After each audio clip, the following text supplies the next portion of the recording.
Olá, essa é mais uma aula do webinário do projeto Acessibilizando, uma parceria de fomento do CAU São Paulo e realização da Andes. Nessa aula, nós vamos fazer a interpretação objetiva da nomenclatura ligada à acessibilidade.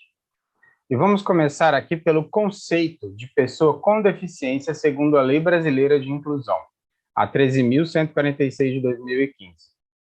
Então, considera-se pessoa com deficiência aquela que tem impedimento de longo prazo, de natureza física, mental, intelectual, sensorial, o qual, em interação com uma ou mais barreiras, pode obstruir sua participação plena e efetiva na sociedade em igualdade de condições com as demais pessoas. E agora vamos ver qual é a terminologia que nós não devemos mais utilizar. Portanto, pessoa deficiente, não devemos mais utilizar este termo, porque caracteriza o contrário de eficiente, indica incapacidade e tem caráter pejorativo. Pessoa portadora de deficiência, também não devemos mais utilizar este termo, porque quem porta, porta alguma coisa. Então, por exemplo, eu porto a minha carteira quando vou para a rua, vou para o trabalho, mas eu posso deixar a minha carteira em casa. Já a deficiência, as pessoas não podem deixar em casa. Então, elas não portam a deficiência está com elas. Pessoa com necessidade especial, PNE, também não devemos mais utilizar este termo. Afinal de contas, todos nós temos necessidades especiais. E se utilizarmos os conceitos do desenho universal, não haverá necessidades especiais a serem guarnecidas para que qualquer pessoa possa usufruir dos espaços, equipamentos e objetos. Utilizar o termo especial é excludente, uma vez que evidencia as diferenças e caracteriza a necessidade de um tratamento diferenciado, o que é contrário à correta orientação de promover a autonomia e a independência das pessoas com deficiência. Portanto, qual é a terminologia que nós devemos utilizar? Qual é a terminologia correta? O termo correto é pessoa com deficiência, que caracteriza que a deficiência, na maior parte dos casos, não pode ser retirada da pessoa. Portanto, ele não porta a deficiência, ele a possui.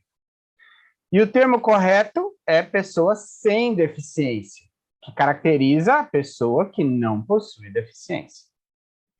Agora vamos falar sobre barreiras. Quais são essas barreiras que, quando uma pessoa com deficiência interage com elas, pode haver a obstrução de sua participação plena e efetiva na sociedade, em igualdade de condições com as demais pessoas, como nós acabamos de ver na conceituação da Lei 13.146 de 2015.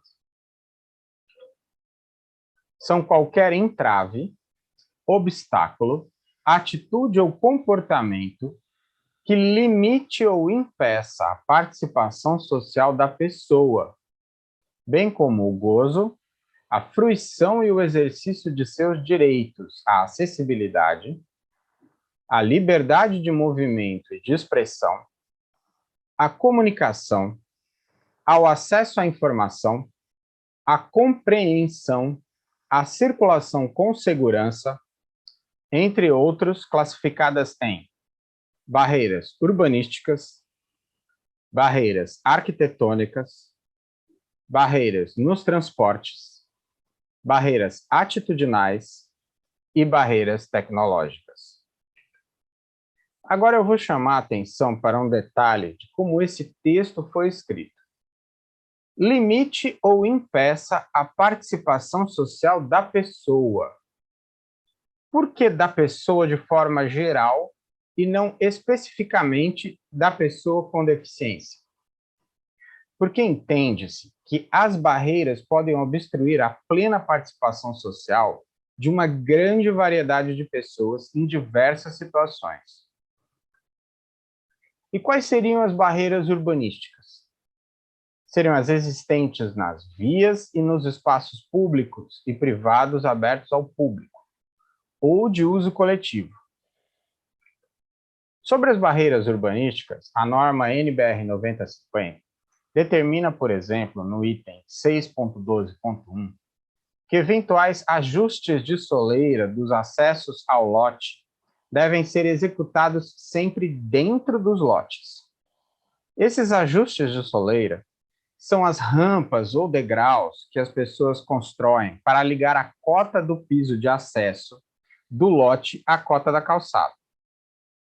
E somente em calçadas existentes com mais de 2 metros de largura podem ser executados na faixa de acesso sem interferir no passeio. Sobre a circulação de pedestres nas calçadas, a norma determina no item 6.12.3 que a faixa livre ou passeio destina-se exclusivamente à circulação de pedestres. Deve ser livre de qualquer obstáculo, ter inclinação transversal de até 3% no máximo, ser contínua entre os lotes e ter no mínimo 1,20 m de largura e 2,10 m de altura livre. Também devemos ter atenção com o piso da calçada.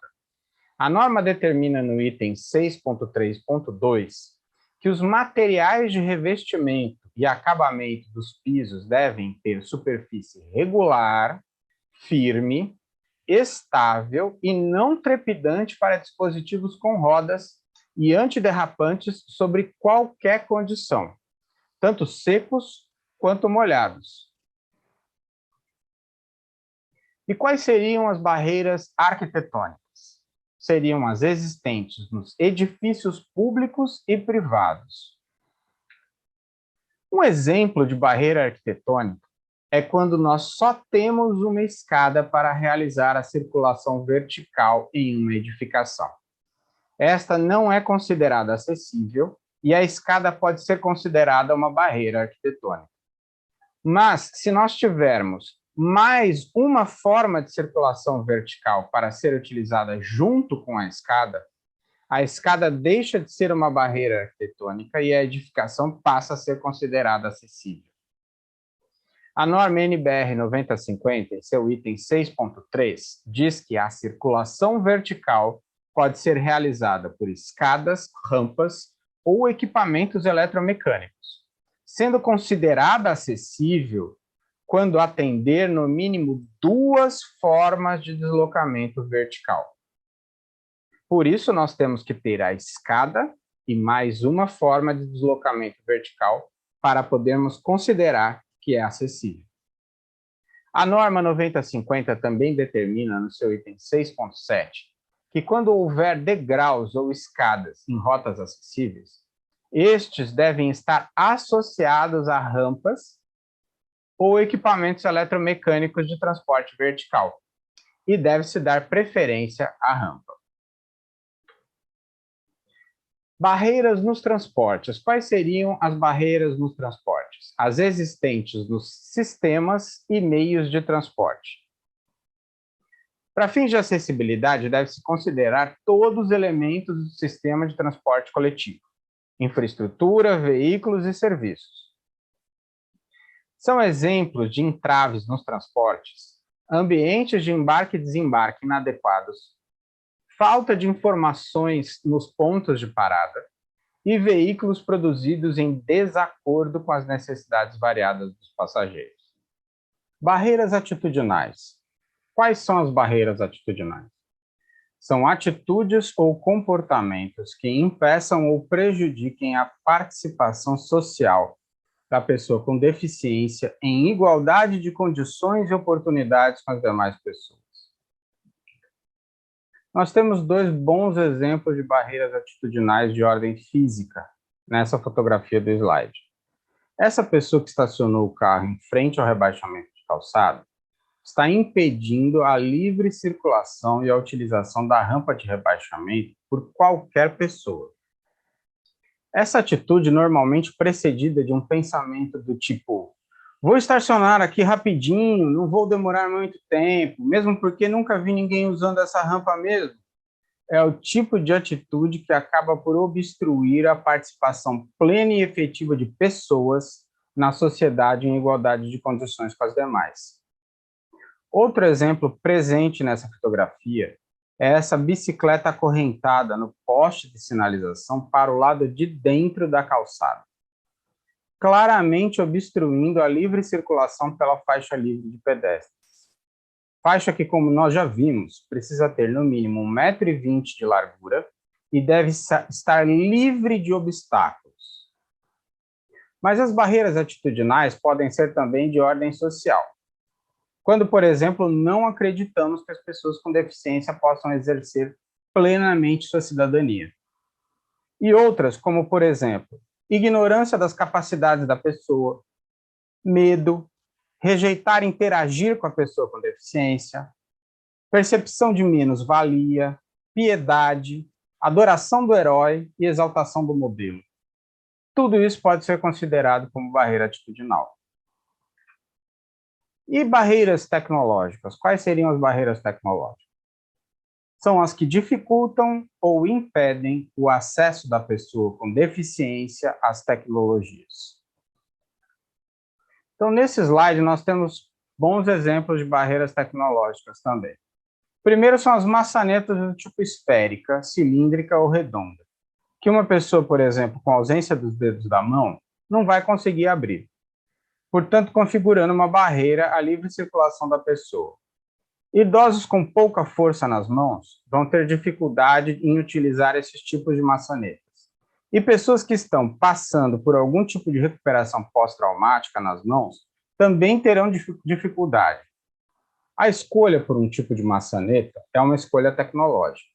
É por isso que a NBR 9050 determina, no item 4.6.6, que os elementos de acionamento para a abertura de portas devem possuir formato de fácil pega, não exigindo firmeza, precisão ou torção do pulso para o seu acionamento. E no item 4.6.6.1, que as maçanetas devem preferencialmente ser do tipo alavanca. Outro exemplo de barreira tecnológica é essa botoeira de elevador da fotografia do slide. Muitas pessoas acabam optando por esse modelo em que o botão é acionado pelo simples toque, sem precisar de uma maior pressão para o acionamento. Pela simples razão de, teoricamente, ter maior durabilidade e ser mais fácil de limpar. Porém, quando uma pessoa com deficiência visual entra no elevador, o que ela faz para identificar os botões para acionamento do elevador? Ela utiliza o tato. Portanto, ela passa a mão sobre a botoeira, até para ela identificar alguma sinalização em braille ou relevo. E aí o que acontece?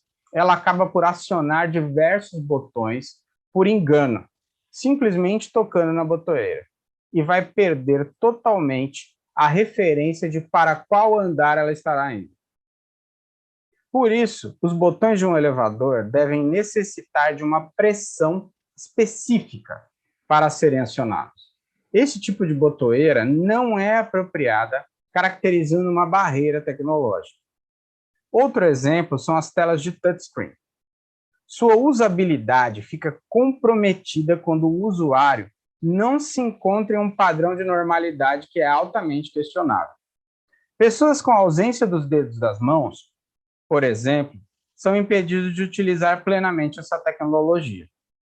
E pessoas com deficiência visual necessitam de tecnologias assistivas complementares para fazer uso, o que acaba por caracterizar uma barreira tecnológica ao conteúdo disponibilizado através desse tipo de interface de usuário.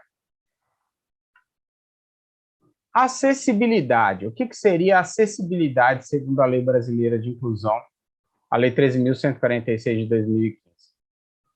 Possibilidade e condição de alcance para a utilização com segurança e autonomia de espaços, mobiliários, equipamentos urbanos, edificações, transportes, informação e comunicação, inclusive seus sistemas e tecnologias, bem como de outros serviços e instalações abertos ao público, de uso público ou privados de uso coletivo, tanto na zona urbana como na rural, por pessoa com deficiência ou com mobilidade reduzida.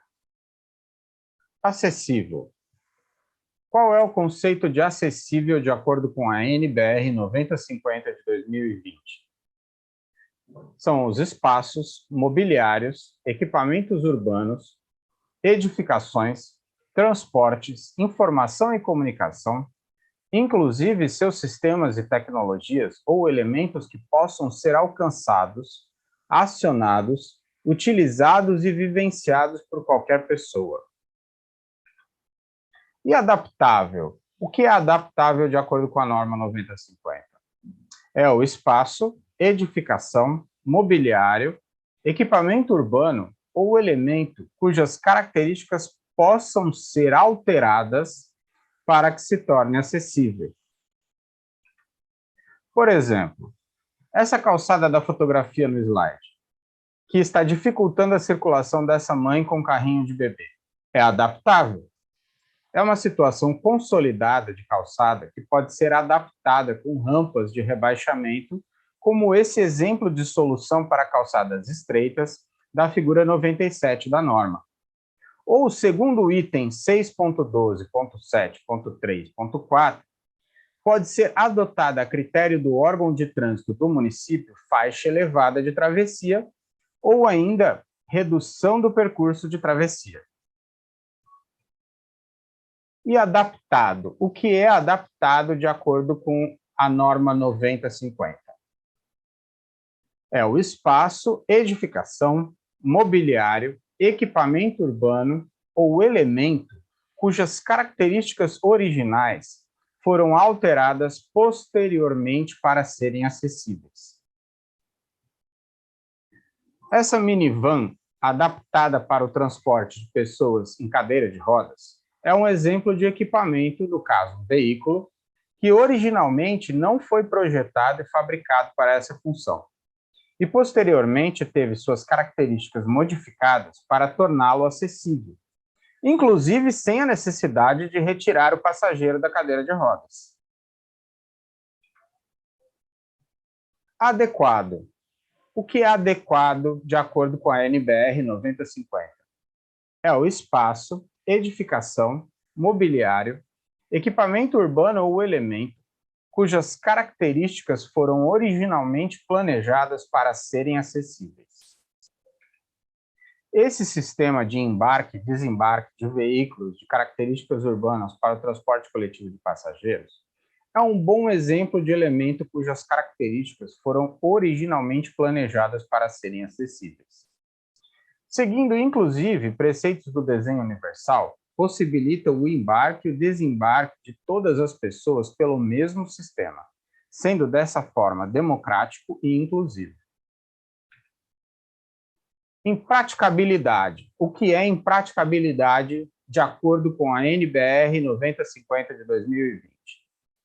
Condição ou conjunto de condições físicas ou legais que possam impedir a adaptação de edificações, mobiliário, equipamentos ou elementos à acessibilidade. A impraticabilidade pode acontecer em diversas situações, desde uma edificação multifamiliar antiga, em que as obras necessárias para a promoção da acessibilidade nas áreas de circulação e de uso comum não sejam viáveis por motivos estruturais do edifício, ou sejam economicamente impossíveis, promovendo-se assim somente adaptações razoáveis quando possível, até edifícios históricos tombados e sítios arqueológicos, onde, através de análise multidisciplinar, chegou-se à conclusão técnica, respaldada por pareceres de profissionais habilitados, de que não seria possível qualquer forma de adaptação. Sendo nesses casos necessária solução que possibilite ao público com deficiência interagir com o espaço e o acervo, ainda que de maneira virtual, através de informação visual, auditiva ou tátil, de acordo com a Instrução Normativa número 1 do IPHAN, de 25 de novembro de 2003. Rota acessível. O que é rota acessível de acordo com a NBR 9050? É o trajeto contínuo, desobstruído e sinalizado, que conecte os ambientes externos ou internos de espaços e edificações e que possa ser utilizado de forma autônoma e segura por todas as pessoas, inclusive aquelas com deficiência e mobilidade reduzida. Sobre as rotas acessíveis, no item 6.1.1, a NBR 9050 determina que as áreas de qualquer espaço ou edificação de uso público ou coletivo devem ser servidas de uma ou mais rotas acessíveis. No caso das edificações de uso privado multifamiliar, as unidades autônomas acessíveis devem estar conectadas às rotas acessíveis. A rota acessível externa incorpora estacionamentos, calçadas, faixas de travessia de pedestres, elevadas ou não, rampas, escadas, passarelas e outros elementos de circulação. A rota acessível interna incorpora corredores, pisos, rampas, escadas, elevadores e outros elementos de circulação. E detalhe, a rota acessível pode coincidir com a rota de fuga. Guia de balizamento. O que é guia de balizamento segundo a NBR 9050? É o elemento edificado ou instalado junto aos limites laterais das superfícies de piso, destinados a definir claramente os limites da área de circulação de pedestres. Sobre a guia de balizamento, a norma determina no item 6.6.3 que a guia de balizamento pode ser de alvenaria ou outro material alternativo com a mesma finalidade, com altura mínima de 5 centímetros. Deve atender às especificações da figura 72, que vocês estão vendo aí no slide, e ser garantida em rampas e escadas. No item 6.9.1, a norma também determina que, quando não houver paredes laterais, as rampas ou escadas devem incorporar elementos de segurança, como guias de balizamento e guarda-corpo. Linha-guia. O que é linha-guia segundo a 9050? É qualquer elemento natural ou edificado que possa ser utilizado como referência de orientação direcional por todas as pessoas, especialmente as com deficiência visual. Os corrimãos laterais são um exemplo de linha-guia. A norma no item 6.9.3.3 determina que os corrimãos laterais devem ser contínuos, sem interrupção nos patamares das escadas e rampas, porque também funcionam como uma linha-guia para pessoas com deficiência visual. Outro exemplo de linha-guia é o muro das edificações ou a própria fachada, quando não está recuado em relação ao limite do lote. Guarda-corpo também pode ser utilizado como linha-guia. Muretas e floreiras, quando contínuas na lateral de uma faixa de circulação de pedestres, podem ser utilizadas como linha-guia. E até guias de balizamento em algumas situações. Área de aproximação. O que é a área de aproximação de acordo com a ABNT-NBR 9050 de 2020? É o espaço sem obstáculos destinado a garantir manobra, deslocamento e aproximação de todas as pessoas para a utilização de mobiliário ou elemento com autonomia e segurança. A norma determina no item 4.5 que na área de aproximação deve ser garantido o posicionamento frontal ou lateral da área definida pelo módulo de referência da cadeira de rodas em relação ao objeto, avançando sob este entre 25 e 50 centímetros, em função da atividade a ser desenvolvida. A área de aproximação, portanto, pode ser frontal ou lateral. Por exemplo, a área de aproximação ao balcão de informação deve ser lateral. De acordo com o item 9.2.3.5, as bilheterias e balcões de informação acessíveis devem garantir a aproximação lateral à pessoa em cadeira de rodas e circulação adjacente que permita a rotação de 180 graus. Já o balcão de atendimento aquele em que a pessoa deve ter alcance manual da superfície superior, para manipulação, por exemplo, de papéis, documentos e objetos, deve garantir área de aproximação frontal. E conforme o item 9.2.1.2, os balcões de atendimento acessíveis devem garantir um módulo de referência posicionado para aproximação frontal e devem garantir ainda circulação adjacente que permita giro de 180 graus à pessoa em cadeira de rodas. Área de transferência. O que é área de transferência de acordo com a NBR 9050 de 2020? É o espaço livre de obstáculos, correspondente no mínimo a um módulo de referência, a ser utilizado para transferência por pessoa com deficiência ou mobilidade reduzida, observando as áreas de circulação e manobra.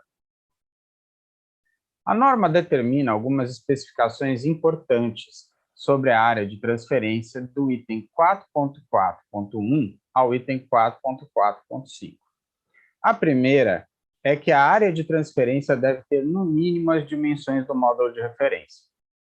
E devem ser garantidas as condições de deslocamento e manobra para o posicionamento do módulo de referência junto ao local de transferência. A norma define também que a altura do assento do local para o qual for feita a transferência deve ser semelhante à do assento da cadeira de rodas. E nos locais de transferência devem ser instaladas barras de apoio nas situações previstas na norma. E ainda, para a realização da transferência, deve ser garantido um ângulo de alcance que permita a execução adequada das forças de tração e compressão necessárias. Por exemplo, para a instalação de bacias sanitárias, deve ser prevista as áreas de transferência lateral, perpendicular e diagonal. Vocês estão vendo nessa imagem as áreas de transferência lateral e perpendicular à bacia sanitária. Atendente pessoal. O que é o atendente pessoal de acordo com a Lei Brasileira de Inclusão, a Lei 13.146 de 2015? É a pessoa, membro ou não da família, que, com ou sem remuneração, assiste ou presta cuidados básicos e essenciais à pessoa com deficiência no exercício de suas atividades diárias, excluídas as técnicas ou os procedimentos identificados com profissões legalmente estabelecidas. E o acompanhante? O que é o acompanhante segundo a Lei Brasileira da Inclusão? Aquele que acompanha a pessoa com deficiência, podendo ou não desempenhar as funções de atendente pessoal. E adaptações razoáveis? O que são as adaptações razoáveis de acordo com a Lei 13.146 de 2015? São as adaptações, modificações e ajustes necessários e adequados que não acarretem ônus desproporcional e indevido quando requeridos em cada caso, a fim de assegurar que a pessoa com deficiência possa gozar ou exercer em igualdade de condições e oportunidades com as demais pessoas todos os direitos e liberdades fundamentais. O artigo 55 da Lei 13.146 de 2015 determina que o desenho universal será sempre tomado como regra de caráter geral para a concepção e a implantação de projetos que tratem do meio físico e de outros serviços, equipamentos e instalações abertos ao público, de uso público ou privado de uso coletivo. Mas nas hipóteses em que comprovadamente o desenho universal não possa ser empreendido, deve ser adotada a adaptação razoável, sempre tendo como referência as normas técnicas de acessibilidade da ABNT, e a Lei 13.146 também considera discriminação em razão da deficiência a recusa de adaptações razoáveis. Porque a adaptação razoável é um direito que a pessoa com deficiência tem para que possa gozar ou exercer em igualdade de condições e oportunidades com as demais pessoas todos os direitos e liberdades fundamentais. Temos aqui um exemplo de sentença publicada, onde uma empresa se recusou a transferir uma trabalhadora com deficiência de uma filial para outra mais próxima de sua residência, alegando ferir um regimento interno aplicável a todos os funcionários, o que já caracterizou uma barreira atitudinal. Foi comprovado, no entanto, que a recusa se deu, na verdade, por conta da empresa não querer efetuar as adaptações necessárias no local de trabalho objetivado pela transferência, o que caracteriza a recusa de adaptações razoáveis, que configura a discriminação em razão da deficiência. Portanto, a sentença proferiu: a autorização da transferência da obreira exige que o empregador promova adaptações que não acarretarão ônus desproporcional, propiciando, por conseguinte, a efetivação do direito social fundamental ao trabalho de que a titular é impetrante.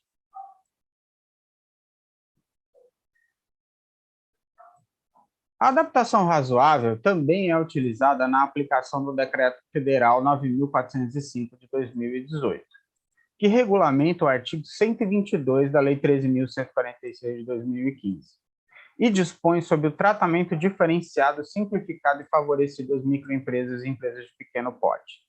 Nesse decreto, as microempresas e empresas de pequeno porte podem executar as adaptações necessárias para a promoção da acessibilidade em suas dependências de forma gradativa, de acordo com o seu faturamento bruto anual, através da execução de adaptações razoáveis que permitam às pessoas com deficiência utilizar os espaços de serviço disponíveis em igualdade de condições e oportunidades com as demais pessoas. Ajuda técnica. O que é ajuda técnica de acordo com a NBR 9050? São os produtos, equipamentos, dispositivos, recursos, metodologias, estratégias, práticas e serviços que objetivem promover a funcionalidade relacionada à atividade e a participação da pessoa com deficiência ou mobilidade reduzida, visando a sua autonomia, independência, qualidade de vida e inclusão social. Vocês podem observar aí no slide essa nota que está presente na norma, que esclarece a seguinte questão: esse termo também pode ser denominado de tecnologia assistiva e a gente vai entender um pouco melhor isso agora. Então, o que é ajuda técnica segundo o decreto 5.296? São os produtos, instrumentos, equipamentos ou tecnologia adaptados ou especialmente projetados para melhorar a funcionalidade da pessoa portadora de deficiência ou com mobilidade reduzida, favorecendo a autonomia pessoal, total ou assistida. E tecnologia assistiva ou ajuda técnica de acordo com a 13.146. Tecnologia assistiva ou ajuda técnica são produtos, equipamentos, dispositivos, recursos, metodologias, estratégias, práticas e serviços que objetivem promover a funcionalidade relacionada à atividade e à participação da pessoa com deficiência ou com mobilidade reduzida, visando a sua autonomia, independência, qualidade de vida e inclusão social. Então, nós podemos ver que nós temos três definições muito semelhantes sobre o mesmo tema, uma da norma, uma do decreto 5.296 e uma da lei 13.146.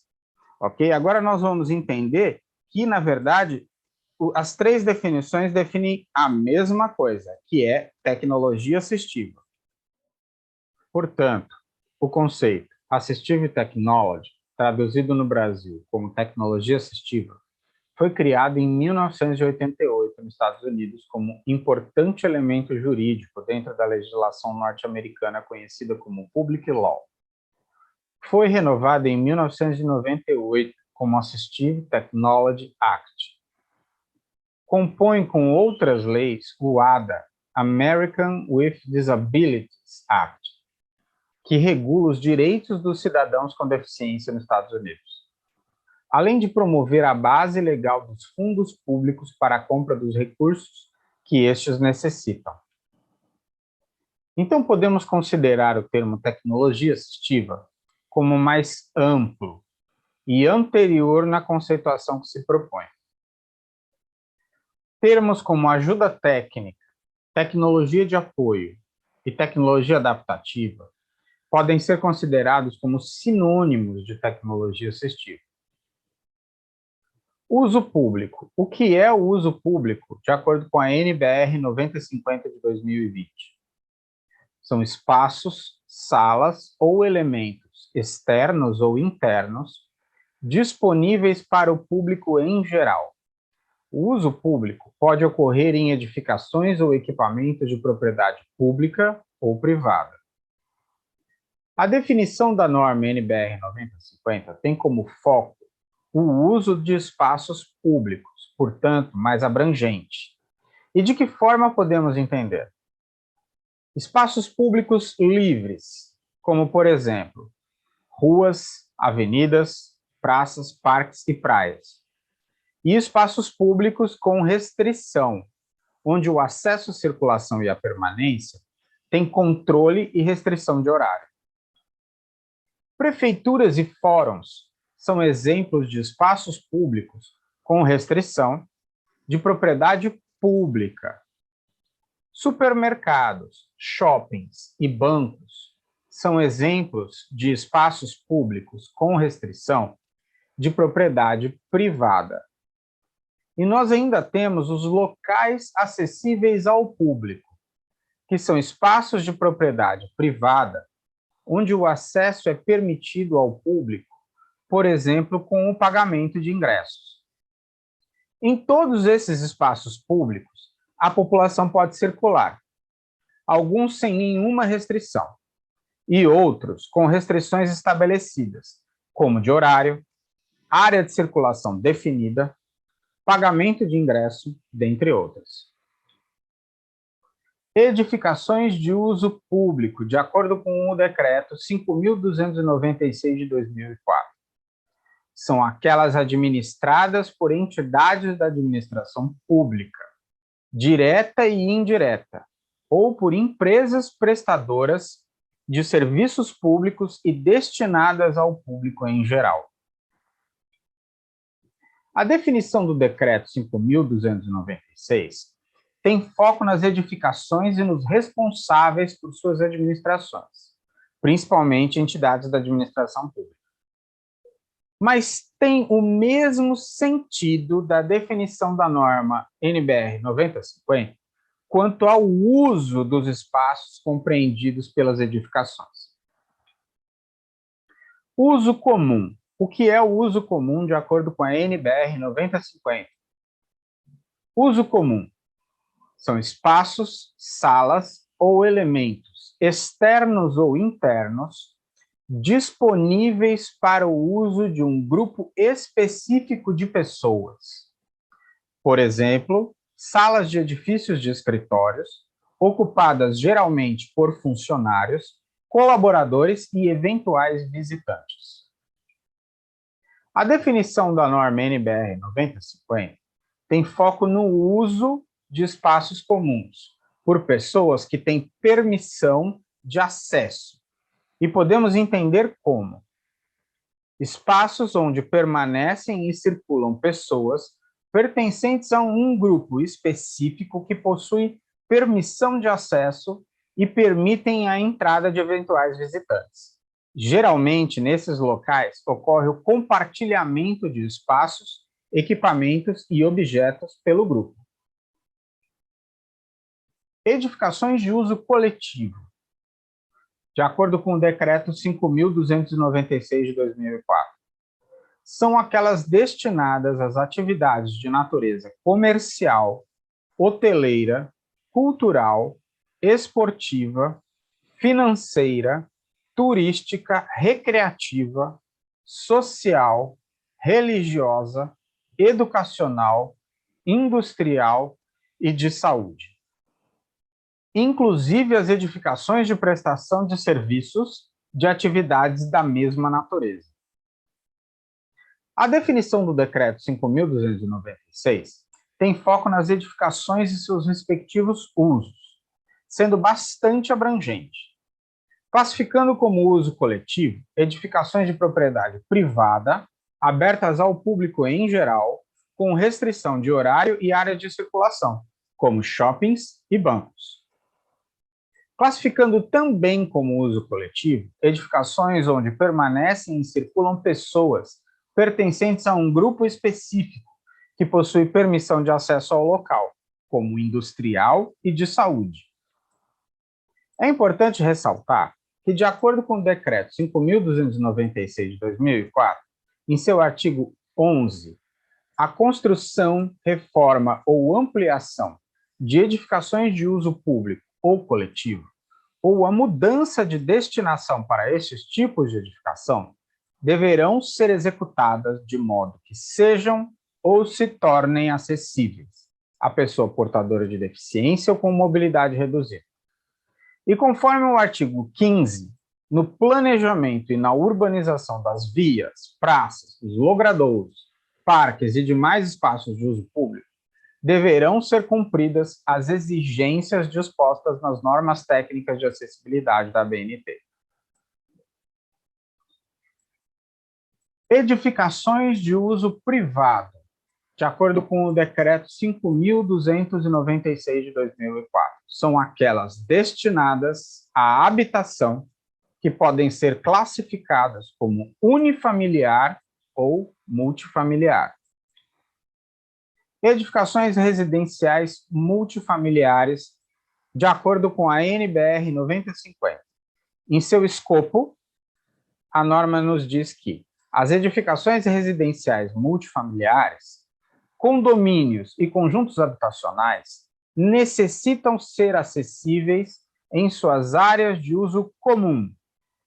As unidades autônomas acessíveis são localizadas em rota acessível. É importante ressaltar que, de acordo com o Decreto 9.451, que regulamenta o artigo 58 da Lei 13.146 de 2015, em seu artigo 7º, as áreas de uso comum das edificações de uso privado multifamiliar deverão ser acessíveis e atender aos requisitos estabelecidos nas normas técnicas de acessibilidade vigentes. E no Decreto 5.296 de 2004, no seu artigo 18, diz que a construção de edificações de uso privado multifamiliar e a construção, ampliação ou reforma de edificações de uso coletivo devem atender aos preceitos da acessibilidade na interligação de todas as partes de uso comum ou abertas ao público, conforme os padrões das normas técnicas de acessibilidade da ABNT. E parágrafo 1º, também estão sujeitos ao disposto no caput os acessos, as piscinas, os andares de recreação, o salão de festas e de reuniões, as saunas e os banheiros, as quadras esportivas, as portarias, os estacionamentos e as garagens, entre outras partes das áreas internas ou externas de uso comum das edificações de uso privado multifamiliar e das de uso coletivo.